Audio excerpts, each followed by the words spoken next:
Hello everyone. So I welcome all of you on our YouTube channel Career Buddy. So आज हम बात करने वाले हैं करियर आफ्टर क्लास 12। तो आप जैसे जानते हैं कि करियर क्लास 12 के बाद काफ़ी इंपॉर्टेंट होते हैं। तो उसी में से आज हम एक करियर के बारे में बात करने वाले हैं which is not so famous but it is very important and which is B Arch. So as you all know, the arc is known as Bachelor of Architecture. So, this is Bachelor of Architecture. It is a 5 year undergraduate program which is blend of both theoretical and practical knowledge. In short अगर कहा जाए तो यहाँ पे हमको theory भी काफ़ी मिलने वाली है. It is very important because it's a practical subject. So BRK is a very good course. तो आज हम इसके बारे में जानने वाले हैं कि ये कोर्स होता क्या है, इसकी एलिजिबिलिटी क्या है, सबसे इम्पोर्टेंट कौन से exams, in short entrance exam आपको क्लियर करने पड़ेंगे ताकि आपको BRK में एडमिशन मिल पाए. एंड हम बात करेंगे कौन से कॉलेजेस को प्रोवाइड करते हैं एंड करियर्स को के बारे में बात करेंगे और जॉब्स के बारे में बात करेंगे. So let's start. सबसे पहले बात करते हैं हम इसकी एलिजिबिलिटी क्राइटेरिया के बारे में. तो जैसा आप लोग देख सकते हैं कि इसका 5 ईयर ये कोर्स प्रोग्राम होता है आपका. 5 ईयर का कोर्स प्रोग्राम होता है और आपको इसके लिए ट्वेल्थ में आपके मिनिमम होने चाहिए 50% marks. It should be at least 50% marks in twelfth. Okay. So next we have required PCM as subject, physics chemistry mathematics in twelfth. Okay. और अगर कुछ स्टूडेंट जैसे क्लास 10th में यहाँ पे 3 ईयर डिप्लोमा दे रखा है. 3 ईयर डिप्लोमा का मतलब होता है पॉलिटेक्निक कर रखा होता है, तो वो भी इसमें अप्लाई कर सकते हैं. तो हम बात करते हैं नेक्स्ट इसके अंदर आप कौन से एंट्रेंस दे सकते हैं. तो यहाँ पे एक आपको एंट्रेंस देना होता है. हाँ, पॉलिटेक्निक वालों के लिए है फिलहाल ये कि उनको नाटा नाम का एक एंट्रेंस देना होता है, National Aptitude Test in Architecture. Okay. और ये 12th वाले भी देंगे, तभी इसको डिस्कस करेंगे हम. ओके. तो there are lot of colleges for architecture but mainly आप बात कर सकते हैं तो ये एंट्रेंस बेस पे ही होता है. ठीक है. तो फर्दर बात करते हैं. हमने एलिजिबिलिटी देख लिया. एलिजिबिलिटी एक बार आपको और बता देते हैं कि यहाँ पे आपको 5 ईयर ही प्रोग्राम है और ट्वेल्थ में एटलीस्ट आपके 55% होने चाहिए और with PCM as subject, physics, chemistry, and mathematics. So it's not for biology students. Okay. And one thing more, if you're in 10th, so you can do your polytechnic. Okay. And after that, you can clear NATA exam and you can also take admission in BARC. Okay. तो यहाँ पे lateral entry होता है तो उस पर कभी discuss करेंगे. अगर आपको इंटरेस्ट हो तो इस पर वीडियो बना दी जाएगी. ओके. सो नेक्स्ट बात करते हैं. हम बात करते हैं अब एडमिशन प्रोसेस के बारे में. तो इसके दो तरीके हैं एडमिशन लेने के. सबसे पहले तरीके की बात करते हैं. तो आपको सबसे पहले इसमें नाटा एंट्रेंस देना पड़ेगा या फिर कोई भी आर्किटेक्चरल एग्जाम जो बेसिकली लाइक सेंट्रल यूनिवर्सिटीज होती हैं like Jamia Millia Islamia, Aligarh Muslim University and Banaras Hindu University. Okay. I guess BHU में नहीं है शायद, पर JMI और AMU में तो है फिलहाल. तो उनका आपको सेपरेट एंट्रेंस देना पड़ेगा. फिर वहाँ पे जाके आपको एज यूजुअल उनका फॉर्म फिल करना पड़ेगा. देन आफ्टर कट ऑफ वगैरह आएगी. एक ये तरीका है.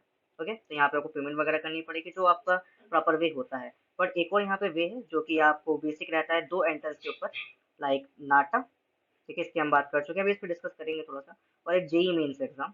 ठीक है. आप ये एग्जाम देंगे. देन आफ्टर आपकी रैंक आएगी. देन आप फिर आप काउंसलिंग फिल करोगे तो आपको फर्दर एडमिशन मिल सकता है.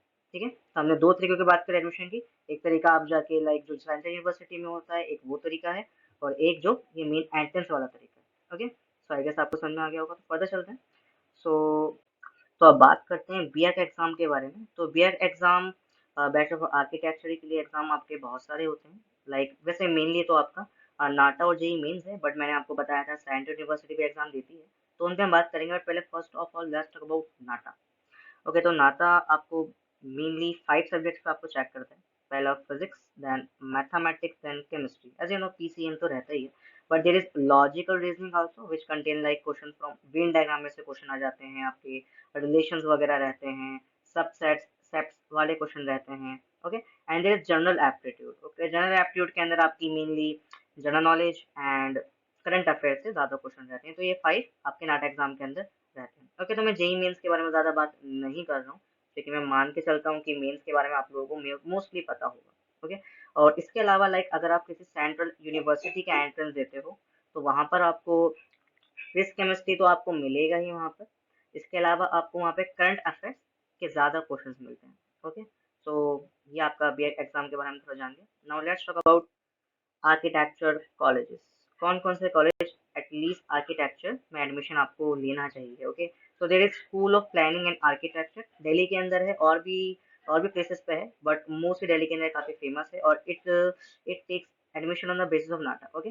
एंड देयर इज आईआईटी, इसको तो हर कोई जानता है, Indian Institute of Technology. Okay, मैंने अच्छा इसको ऊपर क्यों रखा है आईआईटी को, क्योंकि मुझे लगा थोड़ा आपको इसका एक स्पेसिफिक इंस्टीट्यूट बताना चाहिए, इसलिए मैंने ऊपर school of Planning and architecture को रखा है। ओके, इसमें एडमिशन नाटा के बेस पे होता है। Okay, so there is IIT. IIT आप लोग जानते हैं, दिल्ली में हर जगह आईआईटी। तो there is NIT, National Institute of Technology. Okay, ये भी आपका बेसिकली आर्किटेक्चर का बेस पे रहता है। ओके, आईआईटी एंड एनआईटी में आपका जेई मेंस के बेस पे होता है।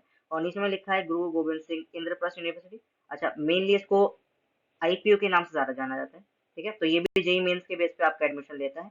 प्रोसेस वही होती है, आपको मेंस का एग्जाम देना है, देन आपका फिर इसका फॉर्म फिल करना पड़ेगा, लाइक काउंसलिंग का, देन आफ्टर जो प्रोसेस रहती है। और इसके अलावा AMU, JMI, LPU. Okay, LPU is lovely professional university and it is a private university. Okay, and Chandigarh university भी है, सीयू यहाँ पर, एएमयू भी है। इनका सेपरेट एग्जाम आप दे सकते हैं। और जेई के मेस पे मेनली ये यूनिवर्सिटीज आपको मिल सकती हैं।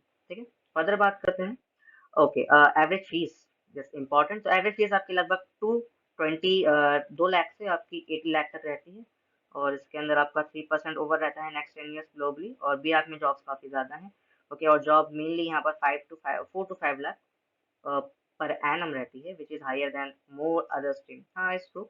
मेनली लाइक अगर आप बैचलर्स वगैरह करते हो, सिंपली इतने भी उसमें नहीं मिलता है। ठीक है, so if you are passionate in drawing and you want to make buildings, then it's a good course for you. Okay, so अब बात करते हैं जॉब अपॉर्चुनिटी, आपको काम क्या मिल सकता है। लाइक आप एक आर्किटेक्ट इंजीनियर बन सकते हैं। ठीक है, जैसे बिल्डिंग्स होती हैं उनका डिजाइन ड्रॉ कर सकते हैं। Building contractor and researcher. Researcher मतलब आप कोई रिसर्च करना चाहते हैं मेनली बिल्डिंग के स्ट्रक्चर्स के आर्क के ऊपर। जैसे आप ब्रिजेस जानते हैं, ब्रिजेस में ट्राइंगल काफी यूज होता है, तो आप उसमें रिसर्च करें कोई और लाइक स्ट्रक्चर यूज करने का। लैंडस्केप आर्किटेक्ट, ये आप जानते हैं, लैंडस्केप लाइक आप जानते हैं लैंडस्केप क्या होती है, वहाँ पे उनका डिजाइन ड्रॉ करना पड़ता है। एंड आर्किटेक्चर हिस्टोरियन की डिफरेंट डिफरेंट जगह के जो लाइक जैसे मोहनजोदड़ो हम जानते हैं, उसका आर्किटेक्चरल डिजाइन कैसा बना था वो वगैरह आप यूज कर सकते हैं, मतलब उसमें आपको एज अ जॉब मिल सकता है। ओके, बट मेनली सब आर्किटेक्चर इंजीनियर में आपको मेनली काम रहता है, government as well as private. Okay, so हम आगे बढ़ते हैं। So we have covered all topics related to architecture exams and architecture field. Okay, so हमने काफ़ी चीज़ें यहाँ पे जान ली। एलिजिबिलिटी हमने पहले समझी कि आपको एटलीस्ट 12th में 50% होना चाहिए, विथ पीसीएम होना चाहिए। फिर हमने जाना कौन कौन से कॉलेजेस चाहिए, और नाटा एनजे एग्जाम आपको देना पड़ेगा। एंड फिर हमने जाना स्कोप क्या रहता है इसके अंदर। So this is all about architecture. Okay, अगर आपको इनमें से किसी भी एक टॉपिक पे लाइक जैसे नाटा एग्जाम क्या होता है वगैरह वगैरह वीडियो चाहिए, तो उस पर हम वीडियो बना देंगे। So thanks for watching. So please subscribe career बड़ी, ताकि हम आगे और वीडियोस बना पाएँ जिसमें आपको नीट एंड जेई के अलावा भी और कोर्सेज के बारे में बताया जाए। ठीक है, थैंक यू।